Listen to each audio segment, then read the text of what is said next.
Class 10 के student, आज आप लोग का पहला चैप्टर है जो हम डिस्क्राइब करेंगे और वो आपका पहला चैप्टर है वास्तविक संख्याएं। इस चैप्टर में हमने आपको अंकों के बारे में, संख्याओं के बारे में, इस चैप्टर के बारे में हम आपको कंप्लीट जानकारी देंगे। और उससे पहले आप हमारे वीडियो चैनल पे जाएं और वहाँ पे लाइक करें, सब्सक्राइब करें और कमेंट जरूर करें, ठीक है। तो ये आपको उस टॉपिक के बारे में हम डिस्कस कराएंगे आपको, ठीक है। तो इस टॉपिक को जानने से पहले हम कुछ संख्याओं के बारे में जान लेते हैं। हम जानते हैं कि कुछ विद्यार्थी इन सब संख्याओं के बारे में जानते हैं, फिर भी हम एक बार फिर से आपको रिवीजन करा देते हैं, ठीक है। जैसे सम संख्या क्या होती है? सम संख्याएं 2, 4, 6, 8 यानी 2 से डिविजिबल हो, यानी 2 से भाग की जा सके, ऐसी संख्याएं सम संख्याएं होती हैं। विषम संख्याएं 1, 3, 5, 7, 9, 11, 13 ये सब जो है विषम संख्याएं हैं जो 2 से पूर्ण रूप से विभाजित नहीं की जा सकती हैं, ठीक है। प्राकृतिक संख्याएं क्या होती हैं? 1, 2, 3, 4 ऑन सो ऑन ऐसे चलती रहेंगी संख्याएं, वो सब प्राकृतिक संख्याएं हैं। ऋणात्मक संख्याएं वह संख्याएं जिनके सामने जो है माइनस का चिन्ह लगा हो, -1, -2, -3 ऐसी संख्याएं जो चलती हैं उनको हम लोग ऋणात्मक संख्या कहते हैं। धनात्मक संख्या +1, +2, +3, +4 ऐसे चलेंगी संख्याएं, ये सब क्या होती हैं? धनात्मक संख्याएं। अच्छा, परमेय संख्या क्या होती है? जैसे दो संख्याएं, मान लीजिए एक संख्या p हो, दूसरी संख्या क्या हो? q हो। अगर p को q से भाग कर दिया जाए तो कंप्लीटली यानी पूर्ण रूप से भाग हो जाए और शेष उसका जो कुछ ना बचे और वो दशमलव में भी बदल सकता है, ऐसी संख्याएं जो होती हैं वो परमेय संख्याएं कहलाती हैं। जैसे अभी आपको हम दे दें, कह दें कि 2 में 5 से भाग कीजिए, तो आप 2 में अगर 5 से भाग करेंगे तो आप देखिए 5 से अगर आपको भाग करना 2 में तो ये जाएगा नहीं, तो यहाँ पे 0 एक दशमलव बैठा देंगे तो ये हो जाएगा 20।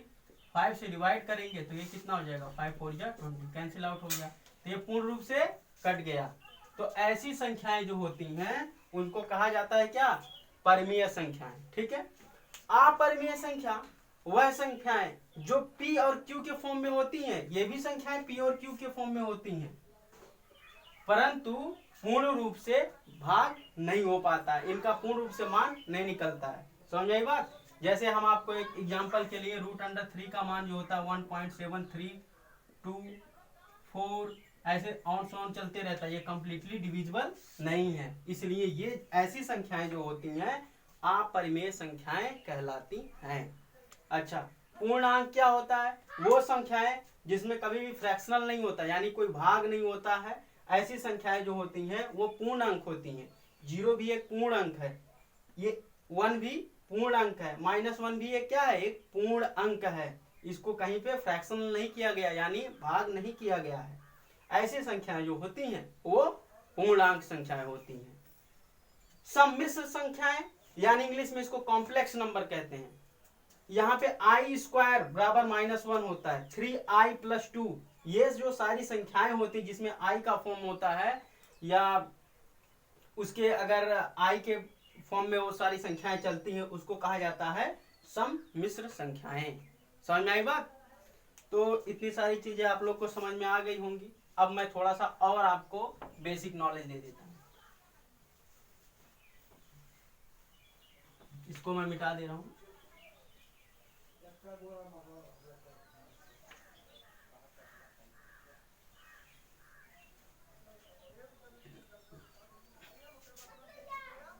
देखो, यदि हम किसी संख्या में, जैसे हम आपको सम संख्या का ही एक सम संख्या के बारे में ही डिस्क्राइब करना चाहते हैं,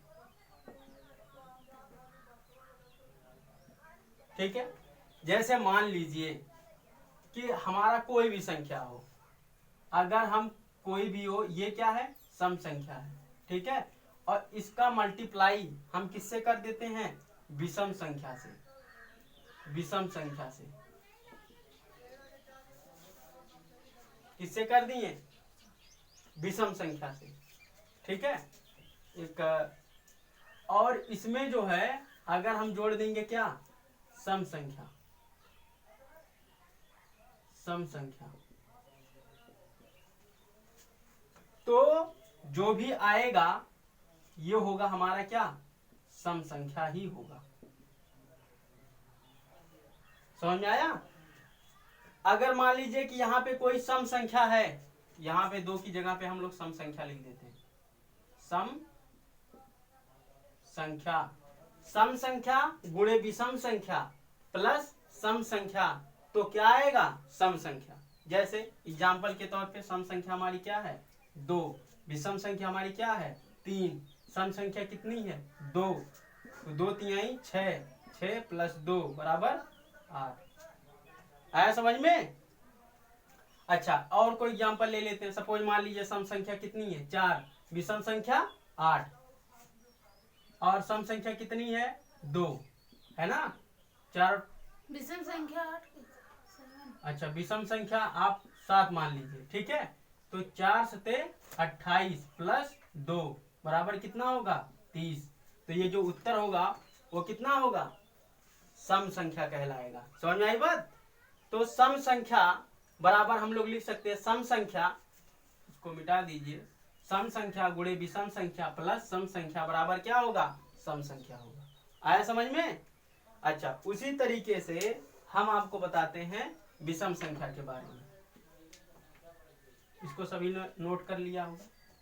पहला आप लोग ने ज्ञात किया, सम संख्या बराबर सम संख्या गुणे विषम संख्या प्लस सम संख्या। अब हम बताएंगे आपको विषम संख्या।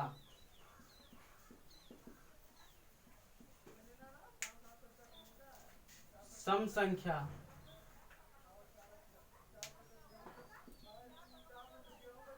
गुणे विषम संख्या प्लस विषम संख्या बराबर क्या होगा, विषम संख्या।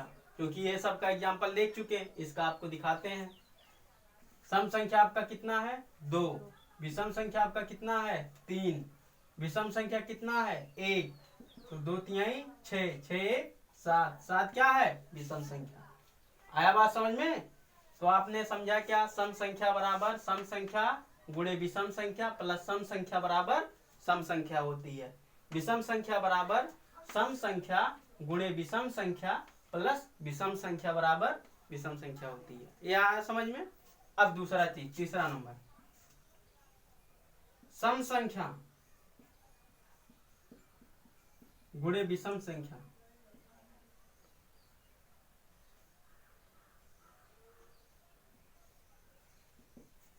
सम गुणे विषम क्या होगा, सम भी हो सकता है, सम या विषम दोनों हो सकता है। आया कि नहीं? जैसे 2 गुणे 3, ठीक है, 2 गुणे 3 बराबर कितना हो गया, 6। ये क्या हो गया, विषम संख्या हो गया, ठीक है। और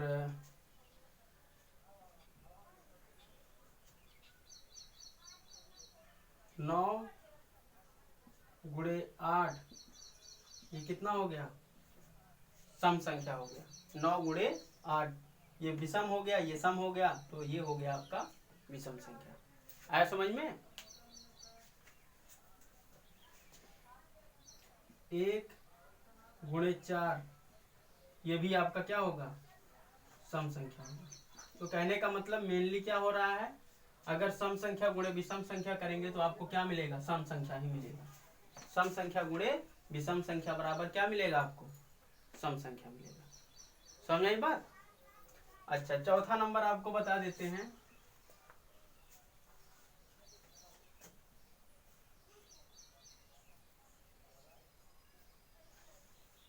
सम संख्या गुणे सम संख्या बराबर क्या मिलेगा आपको, सम संख्या।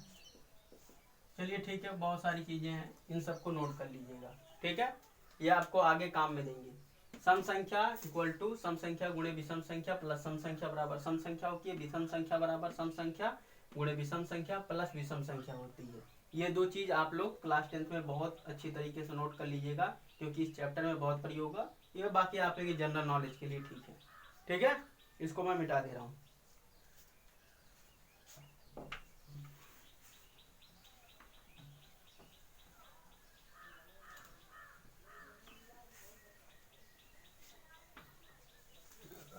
अब आपको एक कॉन्सेप्ट और बता रहा हूँ, वो भी इसको नोट कर लीजिएगा। जैसे हमारा कोई अंक है, ये सपोज मान लीजिए 4 है, ठीक है, और यहाँ पे हमारा कितना है 17, 4 से इसमें भाग किए तो 4 चौ 16, ठीक है। तो इसमें शेष कितना बचा 1, तो 4 क्या हो जाता है भाजक, क्या होता है भाजक। ये क्या है शेषफल, और ये क्या है भागफल, और ये क्या है भाज्य। आया समझ में? तो आप लोग ऐसे लिख सकते हैं, भाज्य बराबर भाजक गुणे भागफल प्लस शेषफल। आया समझ में? तो शेषफल क्या कभी इससे ज्यादा हो सकता है? कभी नहीं हो सकता। शेषफल भाजक से ज्यादा कभी नहीं हो सकता है। तो यहाँ नोट पे आप लिख लीजिएगा, नोट में भाजक हमेशा शेषफल से बड़ा होता है। ठीक है, भाजक हमेशा शेषफल से क्या होता है बड़ा होता है। आया बात समझ में? अच्छा, अब आपको दिखाते हैं, इस भाज्य को क्या मान लीजिए a, इस भाज्य को क्या मान लीजिए a, और भाजक को क्या मान लीजिए b, शेषफल को क्या मान लीजिए r। ठीक है, भागफल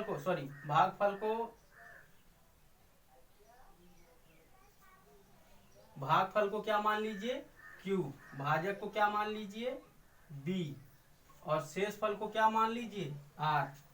तो हमारा क्या हो जाएगा, भाजक को आपने क्या माना है a, भागफल को b, भाजक को b, भागफल को q, तो शेषफल को क्या है r। तो हम लोग लिख सकते हैं a बराबर b गुणे q प्लस r। इसी को हम लोग कहते हैं रिमाइंडर थ्योरम या यूक्लिड विभाजन। इसी को कहते हैं क्या, यूक्लिड विभाजन। यूक्लिड विभाजन समझ में आया? इसी को क्या कहते हैं यूक्लिड विभाजन। आया समझ में? अब हम लोग इस यूक्लिड विभाजन का क्या प्रयोग होता है इसको हम लोग देखेंगे। समझ आई बात? इसको हम लोग देखेंगे। देखिए, इसको मिटा दे रहा हूं।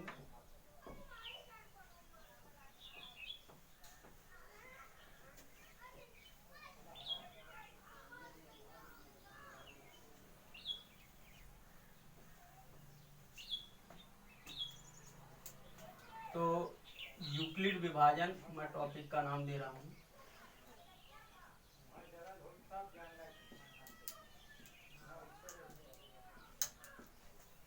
ठीक है, तो यूक्लिड विभाजन का प्रयोग, तो यूक्लिड विभाजन का फॉर्मूला क्या कहता है, a बराबर क्या था b into Q plus r। ये क्या था आपका यूक्लिड विभाजन। ठीक है, तो इसका प्रयोग जो है हम लोग क्या करते हैं, मासा ज्ञात करने में करते हैं। ठीक है, कैसे करते हैं तो हम आपको बता रहे हैं। आपको देखिए एक सीट दिए होंगे, उस सीट पे जो है क्वेश्चन है, उसमें देख लीजिए क्वेश्चन नंबर 1 का 1 वाला पार्ट। इसमें लिखा गया है यूक्लिड विभाजन से एल्गोरिदम प्रयोग से। ये आपका होता है यूक्लिड विभाजन का प्रयोग, इसको एल्गोरिदम प्रयोग भी कहते हैं, यूक्लिड विभाजन का एल्गोरिदम प्रयोग। तो देखिए एल्गोरिदम प्रयोग क्या होता है। अब जैसे मासा दिया गया है 135 और 225, ठीक है। तो जो बड़ी संख्या है वो कितनी है 225, छोटी संख्या क्या है 135। तो सबसे पहले हम लोग इसको कैसे लिखेंगे, पहले इसको देखिए भाग में कैसे लिखेंगे। तो ये हो गया आपका 225, इसको हम लोग भाग करेंगे, किससे करेंगे 135 से। तो जब हम लोग 135 से भाग करेंगे कितनी बार में जाएगा, एक बार में जाएगा।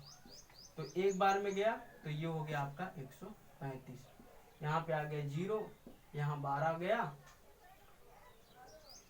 आ गया कितना 9।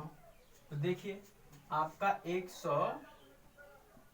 225 बराबर आपका कितना हो गया 1 गुणे 135 प्लस कितना हो गया आपका 90, जो इसके बराबर है। आया समझ में। अब ये जो 90 है, अब ये वाला जो 90 है, अब इस 135 में भाग होगा। तो एक स्टेप, पहला स्टेप ये हो गया। अब दूसरे वाले स्टेप में क्या करना है, ये जो 90 लिखा हुआ है इससे हम लोग किस में भाग करेंगे 135 में। तो 90 बार में ये गया, तो ये हो गया आपका 5 और ये हो गया आपका 4। तो कितना बचा यहाँ पे 45, कितना बचा आपका 45। तब यहाँ पर आप 135 को कैसे लिखेंगे, यहाँ पर आप लिखेंगे 1 गुणे 90 प्लस शेष कितना हुआ 45, ये दूसरा स्टेप हुआ, ठीक। अब तीसरे स्टेप में क्या करेंगे कि ये आपका देखिए जो है 45, इसको आप यहाँ पे आप ऐसे लिखेंगे 45, और ये जो आपका था यहाँ पे देखिए जो 90 था वहां क्या हुआ, इसका भाग की किसमें 145 में। अब ये जो शेष बचा है अब इसमें भाग होगा, तो ये आपका क्या हो गया 90। तो 45 एकम 45 दुना 90, तब ये हो गया क्या कैंसिल आउट, बचा आपके पास क्या 0। तब आप इसको कैसे लिखेंगे, तो यहाँ पे लिखेंगे देखिए 90, ये हो गया 2 और ये हो गया आपका क्या 45, रिमाइंडर क्या बचा 0, शेष कितना बचा 0। तो बताइए इसका जो मासा होगा वो मासा कितना होगा 45, उसका मासा कितना होगा 45।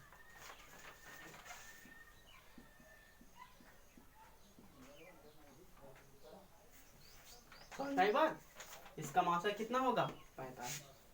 इसी तरीके से हम लोग कई संख्याओं का मासा निकाल सकते हैं, ठीक है। एक और मैं उदाहरण देके एल्गोरिदम मेथड से करके दिखाऊंगा।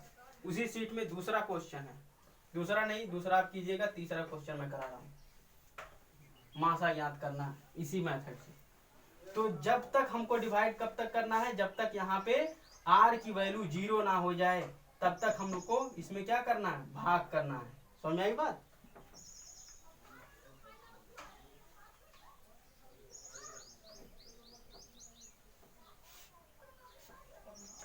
देखिए अब हम लोग देख रहे हैं 867 और 225। अब इसमें से हमको क्या करना है मासा निकालना है, कौन से प्रयोग से, यूक्लिड विभाजन एल्गोरिदम प्रयोग से, एल्गोरिदम प्रयोग से हमको क्या निकालना है मासा निकालना है। तो हम लोग को देखिए ये क्या है छोटी संख्या, ये क्या है बड़ी संख्या। तो हम लोग क्या लिखेंगे 8 6 7 को यहाँ लिखेंगे और रफ में हम लोग इस तरीके से दिखाएंगे 8 7 6 और इसमें भाग करेंगे किससे 225 से। तो कितनी बार में जाएगा, ये लगभग 3 बार में चला जाएगा। तो आपका कितना हो जाएगा 3 बार में 5 3 15, 3 दूना 6 7, 3 दूना 6। इसको सॉल्व कीजिएगा तो इसमें से कितना रिमाइंडर बचेगा 2 और 16 में से 7 गया 9 और बचा कितना 192। देखिए ये 225 है ना, ये क्या है 192, तो क्या इससे ये बड़ा हो गया क्या? ये छोटा है और ये बड़ा है, तो इसको हम लिखेंगे कैसे? यहाँ पे हम लोग लिख देंगे क्या? 3 मल्टीप्लाई यानी गुणा 225 प्लस 192। ठीक, तो ये पूर्ण रूप से विभाज्य हुआ क्या? नहीं। अब हम लोग क्या लिखेंगे? 225। अब इसको हम लोग कैसे लिखेंगे? 225 को यहाँ लिखेंगे। अब इसमें भाग किससे करेंगे? 192 से। 192 से भाग करेंगे तो कितनी बार में जाएगा? एक बार में जाएगा। तो यहाँ पे बचेगा आपका 3, 12 में से 3 गया 9 गया, तो भी क्या बचा? 3, और ये कैंसिल आउट हो गया। बचा कितना? 37, है ना? कितना बचा यहाँ पे? 37। अब इसको हम लोग कैसे लिखेंगे? 1 गुणे 192 प्लस कितना? 33। ठीक है, अब दोबारा हम क्या लिखेंगे यहाँ पर? 192। अब इसको कैसे सॉल्व करेंगे? तो यहाँ पे हम लोग भाग किससे करेंगे? 37 से। यहाँ पे क्या लिखेंगे? 112। अब इसको सॉल्व करेंगे तो कितनी बार में जाएगा? 3 त्रिक का 9, 3 6 का 18, 6 बार में नहीं जाएगा ना, 5 बार में जाएगा। 5 तिहाई 15, 5 तिहाई 15 है 16, 12 में से 5 गया, कितना बचा? 7, और ये हो गया 9 में से 1 गया, कितना हुआ? 8 में से ये हो गया 2, ये कितना बचा? 27। तो इसको हम लोग कैसे लिखेंगे? देखिए 3 गुणे 33 प्लस कितना? 27। अब फिर से हम लोग इसको कहाँ पे लिखेंगे?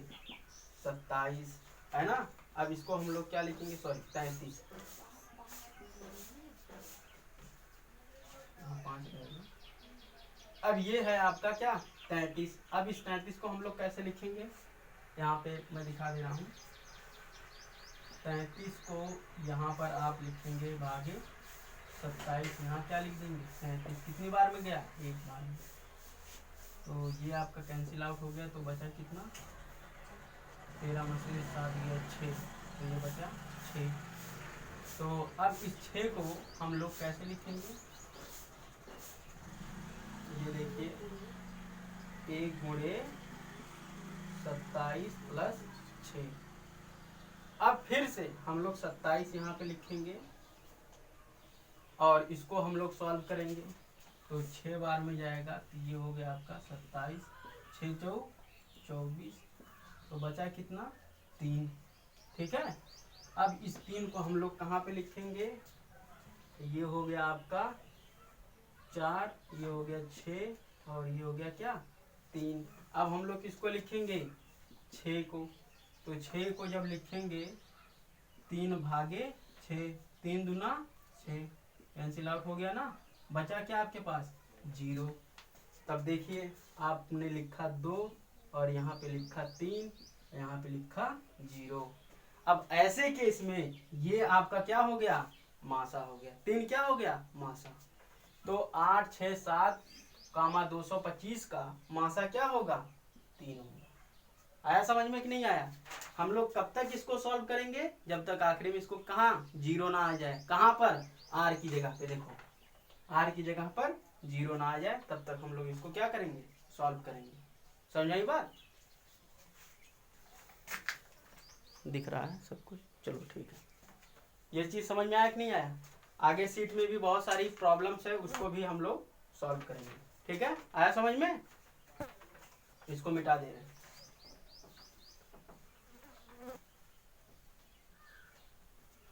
ये एल्गोरिदम से मासा निकालने सभी को आ गया कि नहीं आ गया?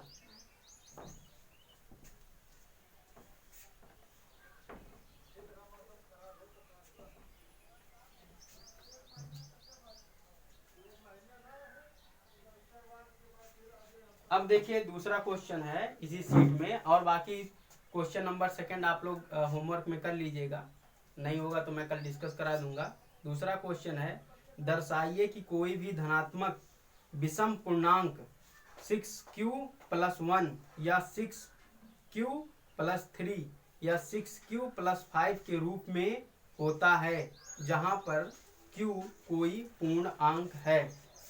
देखिए क्या संख्याएं दी गई हमको? 6q + 1, 6q + 3, 6q + 5। ठीक है, हमको ये 3 संख्याएं दी गई हैं। ठीक है, और बता रहा है दर्शाइए कि कोई भी धनात्मक पूर्णांक, ठीक है, जहां q कोई पूर्णांक है। इसको हमको क्या बताना है? यहाँ पर q एक पूर्ण अंक है। क्या है? q पूर्ण अंक है। ये देखिए, ये हमको दिखाना है कि q क्या है? एक पूर्ण अंक है। और कौन सा पूर्ण अंक है? विषम पूर्णांक है। ठीक है, तो बताइए आप कि ये हमको क्या कह रहा है? ये जितनी संख्याएं हैं वो सब क्या है? विषम पूर्णांक हैं। ये संख्याएं क्या हैं? विषम पूर्णांक हैं। तो हमने बताया था आपको कि कोई संख्या विषम पूर्णांक कब होती है? अभी हमने बताया ना, कब होती हैं? जब विषम संख्या बराबर, हमने बताया था, सम संख्या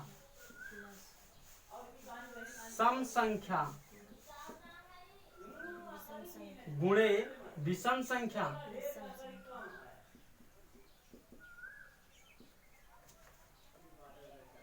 प्लस विषम संख्या।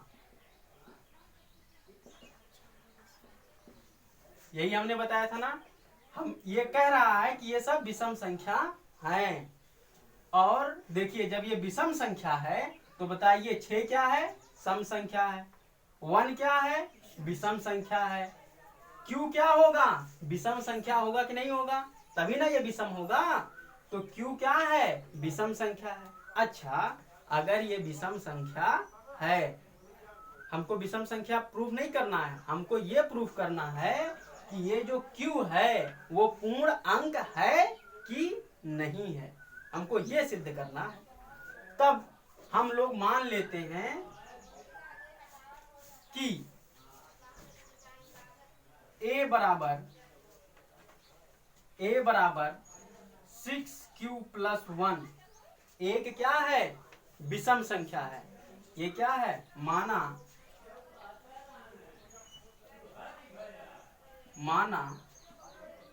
कि a विषम संख्या है। a विषम संख्या है। क्या है? विषम संख्या है। तो a बराबर हम किसी को भी मान लें 6q + 1। तो जब a विषम संख्या है तो बताइए, इसको ये जब भाग दीजिएगा किसी भी संख्या से, कोई भी संख्या से आप भाग दीजिएगा तो शेष क्या बचेगा? शेष इन सभी में शेष आपका बचेगा 0 बचेगा शेष, और क्या बचेगा? 1 बचेगा शेष, और क्या बचेगा? 3 शेष बचेगा, और क्या बचेगा? 5 शेष बचेंगे। अगर इनमें कह दिए कि हम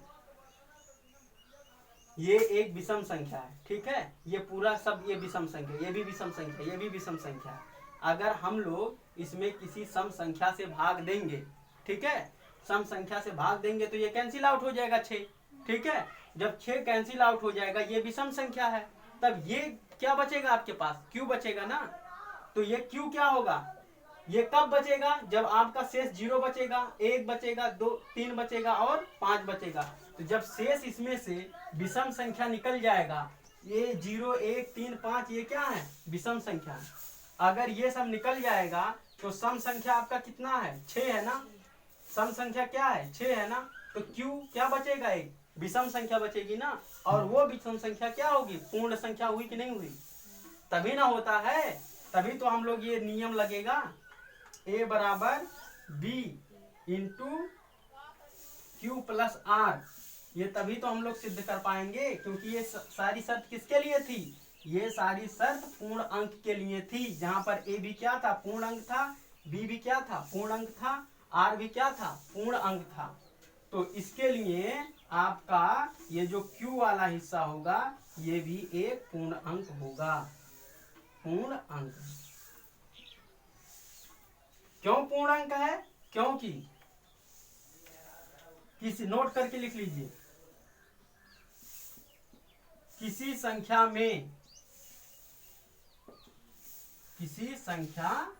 में गुणा करने पर, किसी संख्या में पूर्ण अंक से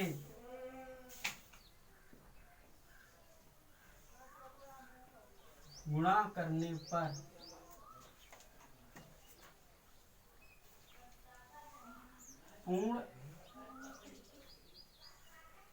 यदि किसी पूर्ण संख्या में पूर्ण अंक से गुणा करने पर हमें पूर्ण अंक प्राप्त होगा। क्या प्राप्त होगा? पूर्ण अंक प्राप्त होगा। पूर्ण अंक गुणे पूर्ण अंक बराबर क्या? पूर्ण अंक। यहां पे मैं लिख दे रहा हूं, पूर्ण अंक बराबर पूर्ण अंक गुणे पूर्ण अंक प्लस पूर्ण अंक। पूर्ण अंक बराबर पूर्ण अंक गुणे पूर्ण अंक प्लस पूर्ण अंक अगर होगा तो वो भी पूर्ण अंक होगा। आया समझ में? तो उस हिसाब से विषम संख्या जो है दी गई है वो भी पूर्ण अंक है। अब ये 5, 3, 1 आप लोग जानते हैं ये भी पूर्ण अंक है, और 6 ये भी पूर्ण अंक है। तो इसके साथ जो q गुना हुआ वो भी पूर्ण अंक होगा। आया बात समझ में? इसलिए वो पूर्ण अंक है। और हम बताते हैं विषम संख्या क्यों है, क्योंकि हम लोग जानते हैं विषम संख्या बराबर सम संख्या गुणे विषम संख्या प्लस विषम संख्या। तो ये सम संख्या है, और यहाँ पर देखिए ये 1, 3, 5 विषम संख्या है, तो q को भी विषम संख्या होना पड़ेगा।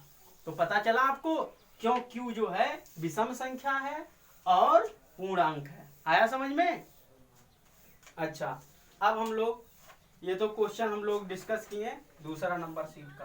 कितना टाइम हुआ अभी?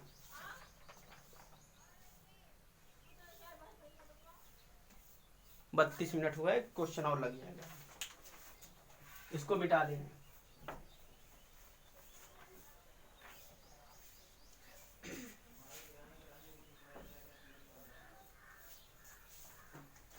अब देखिए क्वेश्चन नंबर 3 भी पहले की तरह लग जाएगा, इसको आप लोग कोशिश कर लीजिएगा। क्वेश्चन नंबर 4 इस सीट का मैं डिस्कस कर रहा हूँ।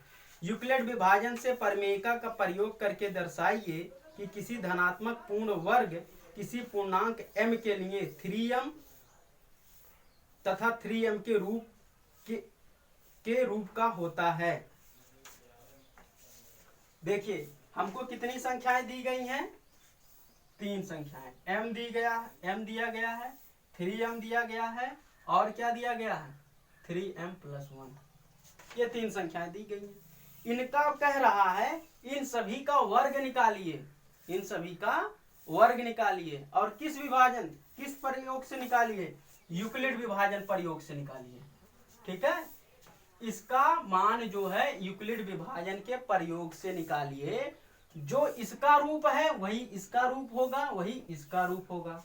ठीक है, तो हम मान लेते हैं a बराबर m, ठीक है, गुणे क्या? 1 + 0। अब बताइए आप इस फॉर्म में लिख दिए कि नहीं? a बराबर b × q + r हुआ कि नहीं? हुआ ना? देखिए b की जगह पे आपका क्या हो गया?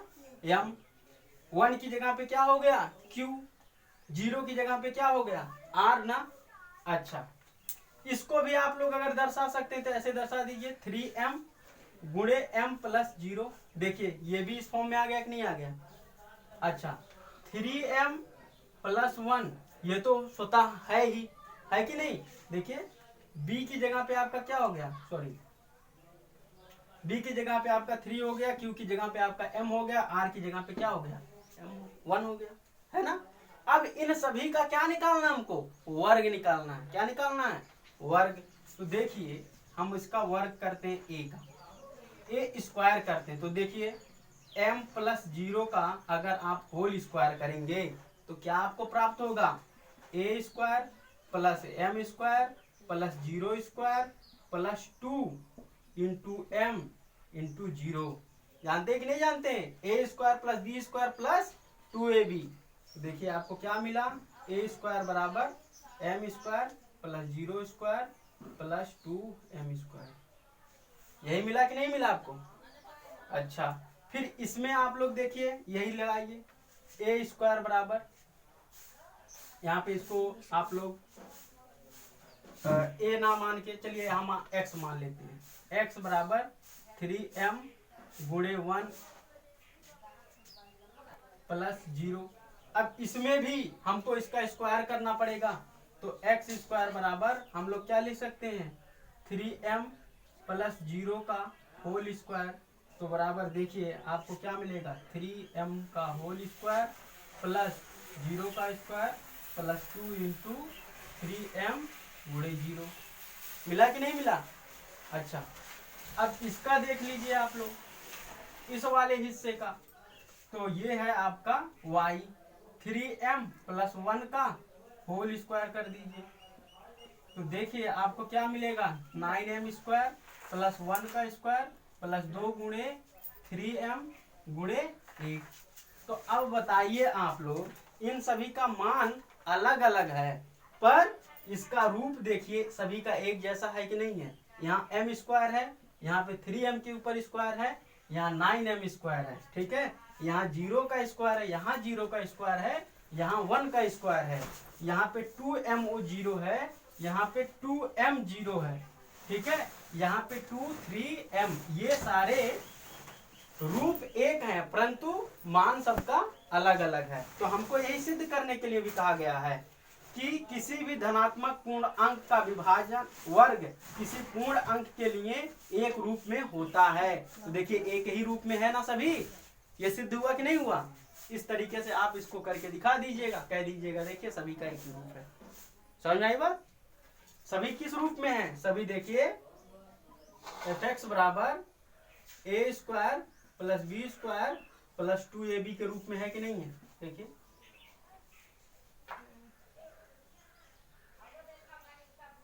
ऐसा कोई फंक्शन है जिसमें ए बी इस रूप में है कि नहीं है? सभी है, आया ना समझ में? आगे सीट में एक दो क्वेश्चन और है, इसमें क्यूब वाला मेथड है, देखिए क्वेश्चन नंबर 5, तो उसको भी आप लोग क्या कर लीजिएगा, सॉल्व कर लीजिएगा, नहीं तो मैं कल इसको सॉल्व करा दूंगा। क्वेश्चन नंबर 5 क्वेश्चन नंबर 3 आपके होमवर्क में रहेगा, ठीक है। इसको नोट करना, नोट कर लीजिए।